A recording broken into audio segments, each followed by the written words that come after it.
Welcome to Sharmila রান্নাঘর। শর্মিলা রান্নাঘরে আপনাদের সবাইকে স্বাগত। তো বন্ধুরা, আজকে আমি তৈরি করে দেখাবো মাখনি আন্ডা মালাইকারি বা ডিমের মালাইকারি। তো খুবই সহজভাবে আমি এটা তৈরি করে দেখাবো, তাই ভিডিওটি স্কিপ না করে পুরোপুরি দেখার অনুরোধ রইল। তো ডিমের মালাইকারি তৈরি করার জন্য আমি এখানে 6টা ডিম নিয়ে নিয়েছি। এদিকে গ্যাসে আমি জল বসিয়ে দিয়েছি। এখন আমি একে একে ডিমগুলো সব দিয়ে দেব। দিয়ে আমি ডিমটাকে ভালোভাবে সেদ্ধ করে নেব।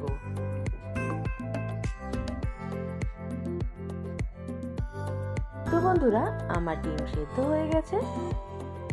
এখন আমি ডিমগুলোকে খোসা ছাড়িয়ে নেব।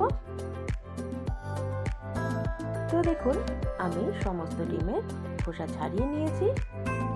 এখন একটা ছুরি দিয়ে একটা ডিমের উপর এরকম ছোট ছোট কাট লাগিয়ে নেব। তো এরকম ভাবে আমি ডিমের এপিট ওপিট দুপিটেই কিন্তু চিড়ে চিড়ে দেব। তো এখন গ্যাসে আমি একটা কড়াই বসিয়ে দিয়েছি। কড়াইয়ে দিয়ে দিচ্ছি পরিমাণ মতন সাদা তেল। এখন দিয়ে দিচ্ছি 2 চামচ মতন বাটার। বাটারটাকে আমি তেলের সঙ্গে মেল্ট করে নেব। এখন দিয়ে দিচ্ছি 3টে তেজপাতা, দিয়ে দেব এলাচ আর দারচিনি। এখন সমস্ত উপকরণ আমি একটু নেড়ে চেড়ে ভেজে নেব, যতক্ষণ না একটা সুন্দর গন্ধ বেরোচ্ছে। তো ভাজা হয়ে গেছে।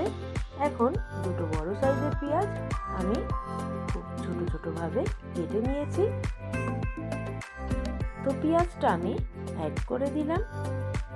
এখন ভালোভাবে ভেজে নেব, যতক্ষণ না পেঁয়াজের কাঁচা গন্ধটা চলে যাচ্ছে আর পেঁয়াজের কালারটা চেঞ্জ হয়ে যাচ্ছে। তো এদিকে আমি মিক্সি জারে নিয়ে নিচ্ছি 1 কাপ পরিমাণে টক দই আর নিয়ে নেব 10 থেকে 15টা মতো কাজু বাদাম। এখন এটাকে একটা মিহি পেস্ট আমি তৈরি করে নেব। এদিকে আমার পেঁয়াজটাও কিন্তু ভালোভাবে ভাজা হয়ে গেছে। তো এখন আমি অ্যাড করে দেব 2 চামচ আদা রসুন বাটা। এখন আদা রসুন আর পেঁয়াজটাকেও আমি কিন্তু ভালোভাবে ভেজে নেব, যতক্ষণ না আদা রসুনের কাঁচা গন্ধটা চলে যাচ্ছে। তো দেখুন, আমার কিন্তু ভালোভাবে ভাজা হয়ে গেছে। এখন যে টক দই আর কাজু বাদামের পেস্টটা আমি তৈরি করে রেখেছিলাম, সেটা এখানে অ্যাড করে দিলাম। এখন ভালোভাবে নেড়ে চেড়ে আমি কষিয়ে নেব। তো বন্ধুরা, আমার রেসিপিটা যদি ভালো লেগে থাকে অবশ্যই একটা লাইক কমেন্ট শেয়ার করে দেবেন। আর আপনারা যদি কোনো রান্না দেখতে চান অবশ্যই তা কমেন্ট বক্সে কমেন্ট করে জানাতে ভুলবেন না কিন্তু। তো দেখুন, আমার কিন্তু মশলাটা ভালোভাবে কষানো হয়ে গেছে আর মশলা থেকে ভালোভাবে তেলও কিন্তু ছেড়ে দিয়েছে। তো এই পর্যায়ে আমি অ্যাড করে দেব পরিমাণ মতন জল। জল দিয়ে আমি একটু নেড়ে চেড়ে নেব।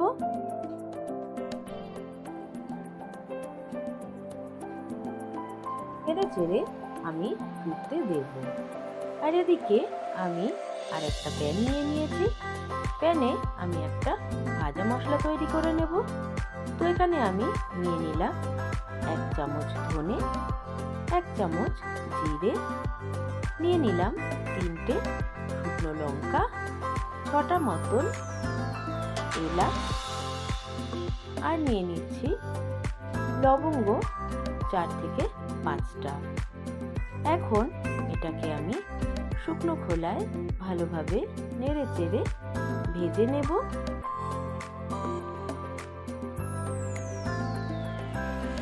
তো ভেজে আমি এটাকে মিক্সিতে গুঁড়ো করে নেব। তো আমার ভাজা হয়ে গেছে, এখন আমি ঠান্ডা করে নেব। তো এদিকে আমার ঝোলটাও কিন্তু ফুটে উঠেছে। এখন দিয়ে দিলাম পরিমাণ মতন নুন,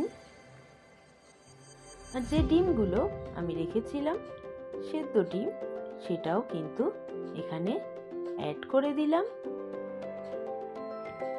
তো আমার যে ভাজা মশলাটা আমি তৈরি করে রেখেছিলাম সেটা আমি এখানে অ্যাড করে দিলাম। এখন ভাজা মশলাটা ভালোভাবে মিশিয়ে আমি ঢাকা চাপা দিয়ে একটু রান্না করে নেব 5 মিনিট মতন। এদিকে আমি আবারও একটা ফ্রাই প্যান বসিয়ে দিয়েছি, দিয়ে দিলাম পরিমাণ মতন সাদা তেল। এখন তেলের মধ্যে আমি দিয়ে দেব 1 চামচ মতন গোটা জিরে। জিরেটা ভাজা হলে আমি দিয়ে দেব জুলিয়ান করে কেটে রাখা আদা। তো আদা আর জিরেটাকে আমি একটু তেলে ভেজে নিয়ে অ্যাড করে দেব আমি কিছু টমেটো আর ক্যাপসিকাম কেটে রেখেছিলাম। এখন ক্যাপসিকামটা দিয়ে আমি হাই ফ্লেমে ক্যাপসিকামটাকে একটু ভেজে নেব।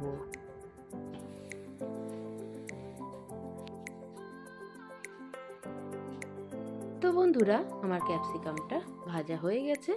এখন দিয়ে দিলাম টমেটো কুচিটা। হাই ফ্লেমে আমি টমেটোটাকেও কিন্তু ভেজে নেব।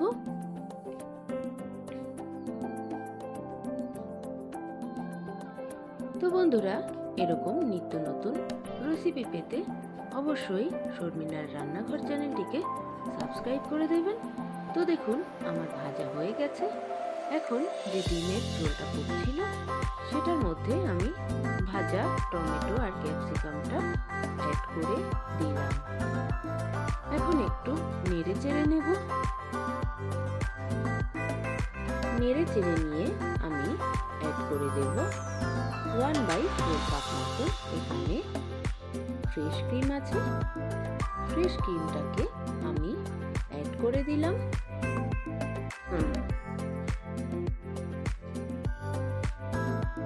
তো এখন আমি গ্রেভির সাথে ভালোভাবে ফ্রেশ ক্রিমটাকে মিশিয়ে নেব। তো দেখুন আমার ভালোভাবে মেশানো হয়ে গেছে। এখন উপর থেকে একটু কাসুরি মেথি আমি ছড়িয়ে দিলাম। একটু নেড়ে চেড়ে নিচ্ছি। এখন আমি অ্যাড করে দেব 1/2 টিস্পুন মতন চিনি, দিয়ে দেব 2 থেকে 3টে কাঁচা লঙ্কা। কাঁচা লঙ্কাটা দিয়ে আমি ঢাকা দিয়ে আবারও 2 মিনিট রান্না করে নেব। তো এখন আমি উপর থেকে কিছুটা ধনেপাতা দিয়ে দিয়েছিলাম। এখন আর একটু ধনেপাতা দিয়ে ঢেকে নিলেই তৈরি হয়ে যাবে ডিমের মালাইকারি। তো বন্ধুরা, তৈরি হয়ে গেল আমার দারুণ স্বাদের ডিমের মালাইকারি বা আন্ডা মালাই মাখনি।